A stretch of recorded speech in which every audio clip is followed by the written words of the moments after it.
வணக்கம். சிவாஜி கணேசன் அறிமுகத்துக்கு அவசியப்படாத பெயர் தமிழ்நாட்டில், ஏன் சினிமா துறைக்கு.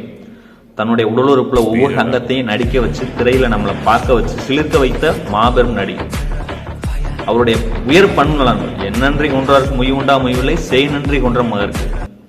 நேற்று ஒரு உதவி செஞ்சப்போ நாளைக்கு அதை மறந்துட்டு என்ன அப்படிங்கிற மாதிரியான மனிதர்களை தான் நம்ம அதிகமாக சந்திச்சுட்டு இருக்கோம் இப்போ. ஆனால் அப்பேற்பட்ட அந்த மாபெரும் நடிகன் அந்த குரலுக்கு எடுத்துக்காட்டாக வந்திருக்கார். தன்னுடைய சிறு வயதில் திண்டுக்கல் பகுதியில், நம்ம திண்டுக்கல் மாவட்டத்தில் நாடகங்கள் நடிக்க வந்தபோது ஒரு கொடிய வறுமையான சூழ்நிலை தான் அவர் வளர்ந்திருக்கார். அந்த சூழலில் அவருக்கு உறுதுணையாக உதவியாக இருந்தது ராஜாராம் நாயுடு குடும்பத்தார் திண்டுக்கல்ல. அவங்களும் பெரிய வசதி கிடையாது, ஆனால் ஒரு 3 ஆண்டு காலம் அவர் தங்குவதற்கும் உண்பதற்கும் உறுதுணையாக இருந்திருக்காங்க. அவர் பெருசாக வளர்ந்து வந்ததுக்கு பிறகு அந்த ராஜாராம் நாயுடு குடும்பத்தார் வறுமையில் நொடிஞ்சு போயிருக்க தெரிஞ்சுக்கிட்டு துடிச்சு போய் அவருடைய உடன் பிறந்த சகோதரர் மோகன்தாஸ் தன்னுடைய சினிமா நிறுவனத்திலேயே பொறுப்பாளராக நியமித்தார். ராஜாராம் அவர்களின் பையன் கல்லூரி முடிக்கிறதுக்கு முழுதுவையும் செஞ்சார். அது மட்டுமா, அவரோட முதல் படம் பராசக்தி நமக்கு தெரியும். அந்த படத்தை கிட்டத்தட்ட ஒரு 5000 அடிகள் எடுத்த பிறகு பெருமாள் முதலியார் நேஷனல் பிக்சர்ஸ் அவர் ஏவிஎம் மேப்பசாட்டிட்ட போட்டு காண்கிறார். அதை பார்த்தவருக்கு ஒரு பெரிய திருப்தி இல்லை, விருப்பம் இல்லை. நடிகன் ஒல்லியா இருக்காரு, நான் வேறொரு நடிகரை அறிமுகப்படுத்தும் அப்படின்னு. பெருமாள் முதலியாருக்கோ ஒரு அதிருப்தி.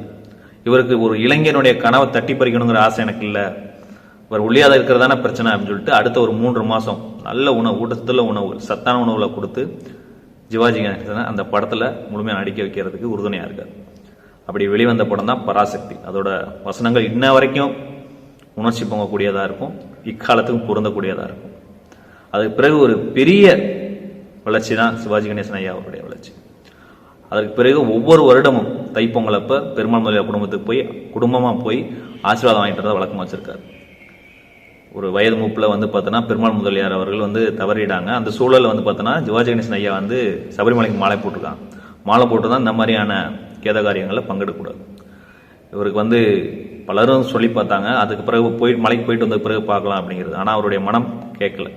சடங்கு சம்பிரதாயோட வளர்த்தவர் முக்கியம் சொல்லிட்டு, இதான் பிரச்சனையா இருக்குன்னா நான் விரதத்தை முடிச்சுட்டு நான் போய் அவரை பார்த்துக்கிறேன்னு சொல்லி பார்த்துருந்தார். அப்படி பார்த்தோன்னா தன்னுடைய வளர்ச்சிக்கு காரணமாக கைதூக்கி விட்டவங்களை கடைசி வரைக்கும் மறக்காம இருந்தார். அதற்கு சிவாஜி பிறகும் அவருடைய குடும்பத்தார், பிரபு குடும்பத்தார் அந்த வழக்கத்தை இன்னும் தொடர்ந்து வச்சுட்டு இருக்காங்க. ஸோ இதெல்லாம் நமக்கு ஒரு படிப்பினை தான். நமக்கு உதவி செஞ்சவங்களை எப்பயுமே நெருக்கடியான சூழலையும் சரி நினைவில் வச்சுட்டே இருக்கணும். நன்றி.